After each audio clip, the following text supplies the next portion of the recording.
ابھی آپ کو جاب بھی نہیں ملی تو آپ فائنینشلی اسٹیبل کیسے جو ہے وہ ہو سکتے ہیں؟ جیسے انہوں نے کہا کہ مینٹلی آپ کو فائنینشلی اور پھر فائنینشلی اسٹیبل ہونا چاہیے. تو اس میں ایک وہ ہے ذرا وہ فنی سی بات, لیکن میں یہ کہتا ہوں کہ دیکھیں آپ کبھی غریب مت لگیں, آپ غریب مت لگیں. آپ کے پیسے نہیں ہے تو کوئی بات نہیں ہے, آپ اگر غریب لگیں گے تو پھر کیا ہوگا کہ لوگ آپ کو ڈسمس کریں گے. تو وہ آپ اٹائر سے آپ اچیو کر سکتے ہیں. یہ کہتے ہیں اولڈ منی لک ہے. ایک آدمی جو ہے وہ جاتا ہے کسی کو ملتا ہے, وہ ہی is wearing something which totally is not appropriate. On the other hand آپ اولڈ منی لک میں جو ہے بیسک سمپل اس کی اٹائر ہے, اس کے بعد ایلیگنٹ ہے, اس میں انٹیگریٹی ہے اس ڈریس میں. تو دیٹس دا وے ٹو جو انہوں نے کہا کہ وہ اکمپلش کیا جا سکتا ہے. بٹ فلاسافیکلی از رائٹ کہ اگر آپ اندر سے بہت اپنے آپ کو بڑا لو سمجھتے ہیں, اندر سے آپ سمجھتے ہیں کہ آپ دیکھیں نا بے شمار لوگ جو ہیں وہ لوور کامن اپنا اکنامک اسٹرکچر سے آتے ہیں, سوشو اکنامک اسٹرکچر سے. تو ان کا تو مطلب that's how the cards are cut there نا. تو ان کو ہم نے کیسے مین اسٹریم میں ان کو کیسے ہم لے کے آ سکتے ہیں؟ اس کو نا take them long time to get the financial independence جس کی یہ بات کر رہے ہیں. تو آئی وڈ سے کہ آپ کی ڈریسنگ جو ہے وہ فرسٹ امپریشن کریٹ کرتی ہے جہاں بھی آپ جاتے ہیں. نو بڈی نوز کہ آپ کا بینک اکاؤنٹ کتنا ہے, آپ کتنی تنخواہ کما رہے ہیں, how much money you are making. And I think you can make a very strong first impression with the way you dress. یہ جو phrase ایک یوز کیا جاتا ہے first impression is the last impression, is it a right? Absolutely یہ ہے, کیونکہ جب آپ کہیں walk کرتے ہیں تو first thing before you speak you have said all about you. تو آپ اپنے بارے میں کیا کہتے ہیں کہ آپ کامیاب لگ رہے ہیں, کہ آپ کانفیڈنٹ لگ رہے ہیں, کیا آپ trustworthy اور credible لگ رہے ہیں, which is very important. کیا آپ امپورٹنٹ اور پاورفل لگ رہے ہیں کہ نہیں لگ رہے ہیں. تو یہ سارے جو ہیں یہ میسیجز آپ دے سکتے ہیں اپنی ڈریسنگ کے ساتھ, اپنے اٹائر کے ساتھ. اور باڈی لینگویج جو آپ نے کی ہے یہ بھی ایک ایسی بات ہے کہ باڈی لینگویج ہے. Let's say for example I don't have a lot of money but I am a confident person, I have integrity. میں سمجھتا ہوں کہ مجھے اللہ تعالیٰ نے بڑا ایک مکمل انسان بنایا ہے. I mean there are so many ways to, جیسے انہوں نے نبی پاک صلی اللہ علیہ وسلم کی بات کی, صلی اللہ علیہ وسلم کی, تو اس میں بے شمار چیزیں ہیں کہ جو ہمارے اندر جو ہے اس کو ہمیں اسٹرینتھ دے سکتی ہے. ہماری character let's say for example میں ویلیو والا بندہ ہوں, میں پرنسپلڈ بندہ ہوں, تو obviously that I will carry forward تو ہوگا. آپ کی پرسنالٹی کو مزید انہانس کرے گی, ہائی لائٹ کرے گی.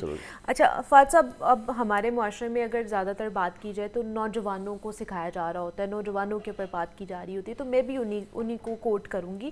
آج کل کا نوجوان ہے, مجھے لگتا ہے کہ مہذب معاشرے کی طرف ہم تب جاتے ہیں جب ہم اپنی غلطی ماننا شروع ہو جاتے ہیں, جب ہم یہ ایکسیپٹ کر لیں کہ ہاں جی ہم سے غلطی ہوئی ہے, اب ہم اس غلطی کو چھوڑ کر آگے بہتر کرنے کی کوشش کریں گے.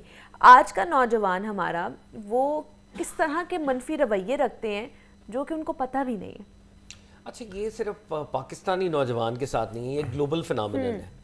اور جس طرح آپ نے منفی رویوں کی بات کی نا, اصل میں آپ کی پرسنالٹی میں یا آپ کے سوشل سٹرکچر میں کچھ گیپس ہوتے ہیں. اوکے, آپ نے ان گیپس کو بر وقت آئیڈینٹیفائی کرنا ہوتا ہے, اور یہ گیپس بھی آپ گائیڈنس کے بغیر آئیڈینٹیفائی کر نہیں سکتے. تو نوجوانوں کا بذات خود اتنا قصور ہے نہیں. مجھے کئی دفعہ لگتا ہے کہ ہم ایٹ ٹائم نا نوجوانوں کو زیادہ رگڑا لگا رہے ہوتے ہیں. پورا معاشرہ ہی اس طرح سے ہو گیا. آج کل کے جو پیرنٹس ہیں, جو پیرنٹنگ وہ کر رہے ہیں, کیا وہ پیرنٹنگ آئیڈیل ہے؟ کیا ہماری اکیڈیمیا, ہمارے ٹیچرز, ہمارے پولیٹیکل کلاس, بیوروکریسی, کہیں بھی آپ چلے جائیں, کیا وہ آئیڈیل ہیں؟ تو نوجوانوں کو میرا خیال ہے زیادہ رگڑا نہیں لگانا چاہیے. البتہ جو انٹرویو والی بات ہے میں اس کو ایک مائکرو لیول پہ کرنا چاہوں گا. دیکھیں آپ, ایک تو جیسے میں نے فائنینشیل فلسافیکلی جیسے بات کی, فائنینشیل اسٹیبلٹی کی, ایک اور بات بڑی امپورٹنٹ ہے, اسکل کے لیول پہ بڑی امپورٹنٹ ہے. اگر آپ کانفیڈنس پریٹینڈ کرنا چاہ رہے ہیں یا پروجیکٹ کرنا چاہ رہے ہیں کہ یو آر ویری کانفیڈنٹ, تو اس کے لیے بھی آپ کے برتن کو ذرا بھرا ہونا پڑے گا. اگر برتن خالی ہے نا تو آپ کبھی بھی کانفیڈنٹ لگ نہیں سکتے. آپ جس انٹرویو کے لیے جا رہے ہیں, سپوز آپ جرنلزم یا کسی میڈیا ہاؤس یا کسی وٹ ایور جو بھی آپ کرنا چاہ رہے ہیں, کیا آپ کا مطالعہ ایک ریکوزٹ درجے پر ہے؟ کیا آپ کی گہرائی ایک ریکوزٹ درجے کی ہے؟ آپ جا رہے ہیں میڈیا ہاؤس کے اندر, کیا آپ کو پاکستان کے 10 بڑے صحافیوں کا پتہ ہے, ان کا کام کیا ہے, انٹرنیشنلی 10 بڑی انٹرنیشنل وائسز کون سی ہیں, آپ مطالعہ کون سا کرتے ہیں, کتابیں کون سی پڑھتے ہیں؟ ایسے تو نہیں ہے نا کہ میں بولنا شروع کر دوں گا انٹرویو میں, جب میرے اندر وہ تھیریز ہی نہیں ہیں, وہ تھیریٹیکل نالج ہی نہیں ہے, تو میں کیسے ساؤنڈ کروں کانفیڈنٹ بھی؟ مطلب میں بول تو سکتا ہوں 1 منٹ کے لیے، مگر 1 منٹ کے بعد وہ جو دوسرا منٹ شروع ہو رہا ہے اس میں it's gonna expose me that on this particular topic I lack knowledge and I lack depth. آپ کا لباس بھی آپ کو نہیں جو ہے نا وہ بچا سکے گا. I would like to interject, بالکل ٹھیک فرما رہے ہیں کاظمی صاحب کہ اگر سپوز آپ کے پاس، میں ہمیشہ پوچھتا ہوں ایک کویشچن پوچھتا ہوں، I do a lot of presentations, you know, I speak on this topic all over Pakistan.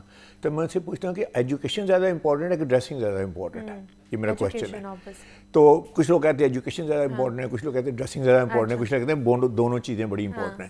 تو میرا بلیف یہی ہے جو انہوں نے کہا ہے کہ اسکل سیٹ جو ہے آپ کی ایجوکیشن، آپ کی کور کمپیٹنسی وہ زیادہ امپورٹنٹ ہے. وہ اس لیے کہ جیسے انہوں نے فرمایا کہ دیکھیں آپ کے پاس کور کمپیٹنسی ہے ہی نہیں، آپ کے پاس اسکل سیٹ ہے ہی نہیں، آپ کے پاس ایجوکیشن ہے ہی نہیں. تو لیٹس سے فار ایگزامپل اگر آپ سلاپی لگتے ہیں، میسی لگتے ہیں، ڈشاور لگتے ہیں، میرے جیسے بندے کے پاس آتے ہیں، I could really make you look good.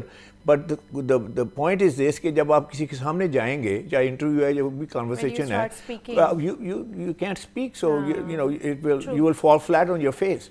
تو آئی ٹوٹلی اگری آن دس کہ آپ کے پاس ایجوکیشن ہونی چاہیے، آپ کا اسکل سیٹ ہونا چاہیے، کور کمپیٹنسی ہونی چاہیے. اگر وہ نہیں ہے تو دین ایوری تھنگ از موٹ. کہ صحیح ہے. تو یہ ہم پھر اسی پہ دوبارہ آئیں گے کہ نوجوانوں کو زیادہ کرٹیسائز نہیں کرنا چاہیے.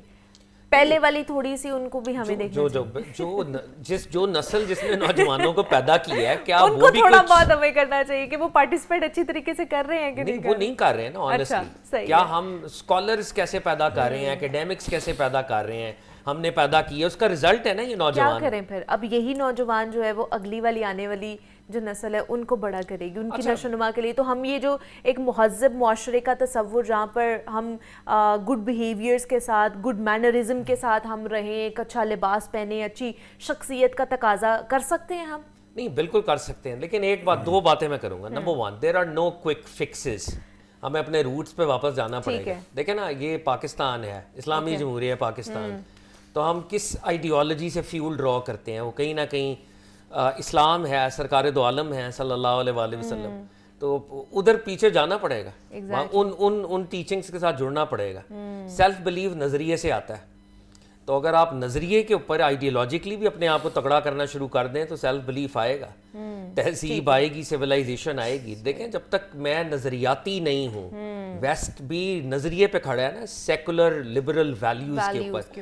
وہ جو سیکولر لبرل ویلیوز ہیں ان کے ساتھ سنسیئرلی کھڑے ہیں. آپ اپنے نظریے کے ساتھ کھڑے ہو جائیں سنسیئرٹی کے ساتھ، تو واقعی وہ جو سویلائزیشن والی آپ بات کر رہی ہیں وہ پھر سویلائز ویلیوز مینیفیسٹ ہوں گی. ٹھیک، یہ بھی ایک بڑی اچھی ٹپ ہے، پوائنٹ ہے جو کہ فہد کاظمی صاحب نے بھی آپ کو دیا ہے. پھر حامد سعید آپ نے بہت ساری آپ کو ٹپس اینڈ ٹرکس بتائی ہیں کہ کس طرح آپ انٹرویو میں مزید کانفیڈنس فیل کر سکتے ہیں.